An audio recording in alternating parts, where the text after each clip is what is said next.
Hepinize merhaba. Bütçelerimiz daralırken daha mutlu bir hayat yaşamak, bu mümkün mü sizce? Gelin bu sorunun cevabını şöyle bir beraber arayalım ve cüzdanlarımız hafiflerken ruhumuzu nasıl zenginleştirebileceğimizi keşfedelim. Ah, bu his var ya, sanırım çoğumuza çok tanıdık geliyor değil mi? Ay sonu daha gelmeden cüzdanın alarm vermesi. İnsan o an gerçekten "ya bu para nereye gitti?" diye düşünmeden edemiyor.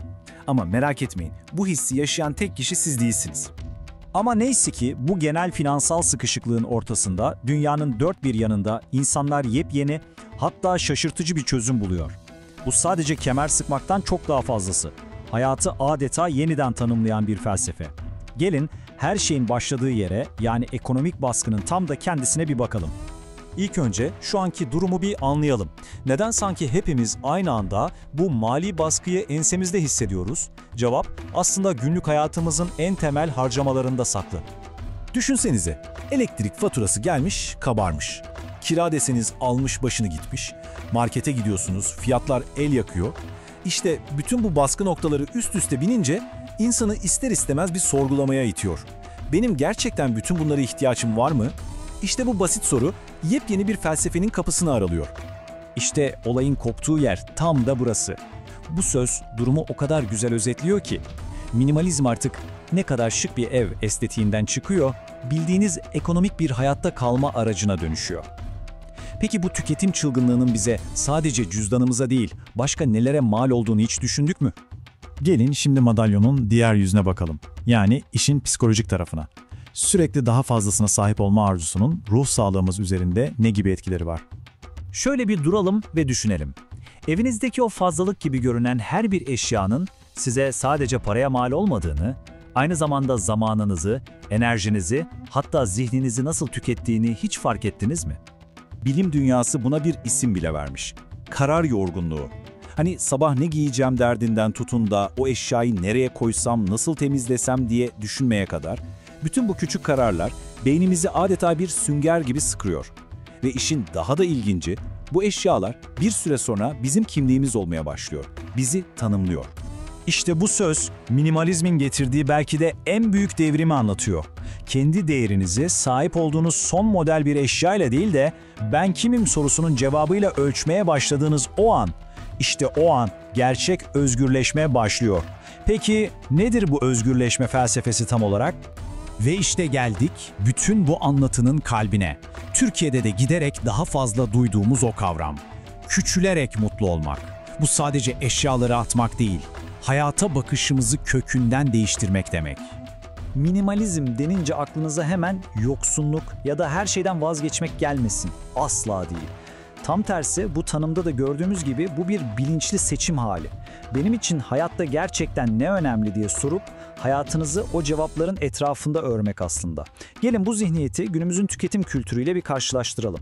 Bu tablo iki farklı dünyayı o kadar net gösteriyor ki, bir tarafta sürekli bir şeyler alarak, statü peşinde koşarak başarılı olmaya çalışan bir zihniyet var. Diğer yandaysa kişisel değerlerine odaklanarak, deneyimler yaşayarak özgürleşmeyi ve böylece başarıyı yakalamayı hedefleyen bir bakış açısı. Bu resmen oyunun kurallarını yeniden yazmak gibi bir şey. Peki, tamam, bu zihniyet değişikliğini yaptık diyelim. Hayatımızda somut olarak neler değişecek? Yani vazgeçerek aslında neleri kazanıyoruz? Gelin şimdi buna odaklanalım. Tabii ki ilk etki banka hesabınızda olacak, orası kesin, bütçeniz rahatlayacak ama asıl devrim orada değil. Hayatınızın ta kendisinde. Kazandığınız o fazladan zamanda, o iç huzurda, o özgürlük hissinde. Para bu büyük resimde sadece bir araç. Hepsi bu. İşte minimalizmin size vaat ettiği gerçek hazineler. Başkaları ne der diye düşünmekten kurtulunca gelen o müthiş özgüven, eşyalara harcadığınız zamanı ve enerjiyi alıp hayallerinize yatırma özgürlüğü ve tabii ki daha az dağınıklık, daha az kalabalık demek, daha az stres ve daha derin bir iç huzur demek. Bu grafik var ya, her şeyi o kadar güzel özetliyor ki. Bakın, pastanın en büyük dilimi tam %40'ı zaman. Evet, yanlış duymadınız. O eşyaların bakımına, temizliğine, düzenine harcadığımız onca zamanı geri kazanıyoruz. Ardından %25 ile iç huzur geliyor ki bu paha biçilemez. %20 daha fazla para ve %15'te daha fazla özgürlük. Harika değil mi? Peki bu yolculuğa ilk adımı nasıl atacağız? Şimdiye kadar konuştuklarımız harika değil mi? Ama nereden başlayacağım sorusu göz korkutucu olabilir. Hiç endişelenmeyin. Başlamak inanın sandığınızdan çok daha kolay. Yola çıkmadan önce benimsememiz gereken en önemli düşünce belki de bu. Mesele ne kadar çok şeyden kurtulduğunuz değil, mesele hayatınızda kalmasına izin verdiğiniz, size gerçekten değer katan o özel şeyleri bilinçli bir şekilde seçmek. İşte size hemen şimdi başlayabileceğiniz, gözünüzde büyütmeye hiç gerek olmayan 3 basit adım. 1. Kendinize sorun. Benim için hayatta en önemli olan ne? Bu sizin nedeniniz olacak. 2. Yeni bir şey almadan önce kendinize sadece bir gün verin. Bir gün bekleyin. 3. Kocaman bir evi değil, sadece küçücük bir yeri, mesela tek bir çekmeceyi düzenlemekle başlayın. Göreceksiniz, o bile inanılmaz bir fark yaratacak. Ve şimdi sizi bu son soruyla baş başa bırakmak istiyorum. Hayatınızda daha fazla özgürlüğe, daha fazla zamana, daha fazla huzura yer açmak için bugün vazgeçebileceğiniz ilk şey ne olurdu?